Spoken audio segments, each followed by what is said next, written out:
చెప్పిన మాటలు ఏంటంటే కొన్నిసార్లు ఇప్పుడు ఏం చెప్పాడంటే, నేను పరిశుద్ధుడినై ఉన్నాను, మీరు కూడా పరిశుద్ధులు కాండి. పరిశుద్ధత లేకుండా ఎవరు కూడాను దేవుణ్ణి చూడలేరు, అసలుకి చూడనేరడని బైబిల్ స్పష్టంగా యేసు ప్రభువు చెప్తున్న మాట. అంటే నేను పరిశుద్ధుడును, మీరు కూడా పరిశుద్ధులు కాండి. అంటే దేవుడు పరిశుద్ధుడు, మనం పరిశుద్ధంగా ఉండగలమా అంటే శరీర విషయంలో కాదు, ఆత్మ విషయంలో. అంటే శరీరం ఆత్మ అటాచ్ అయి ఉన్నది. మనం శరీరంతో ఆలోచించే కోరికలు ఇవన్నీ ఆ ఆస్తులు కావాలి, ఈ ఆస్తులు కావాలని కొన్ని లేదంటే ఎవరినైనా మోసం చేయాలని ఎన్నెన్నో ఆలోచనలని మనిషికి ఉంటాను.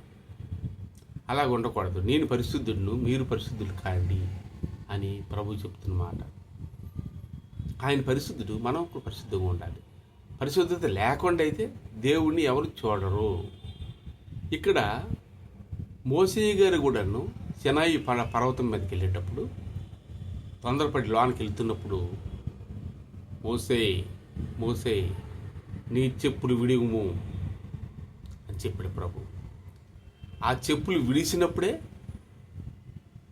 దేవుని దగ్గరికి వెళ్ళి దేవునితో మాట్లాడాడు. ఇది అతి పరిశుద్ధ స్థలము. ఇది మామూలు పరిశుద్ధ స్థలం కాదు, అతి పరిశుద్ధ స్థలము. అంటే అతి పరిశుద్ధ స్థలంలో ఎవరు ఉంటారు?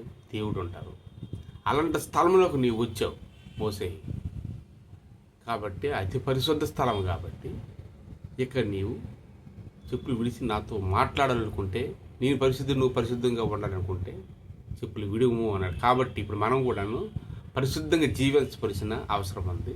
పరిశుద్ధంగా నడవాలి. నడవకపోతే చాలా కష్టం.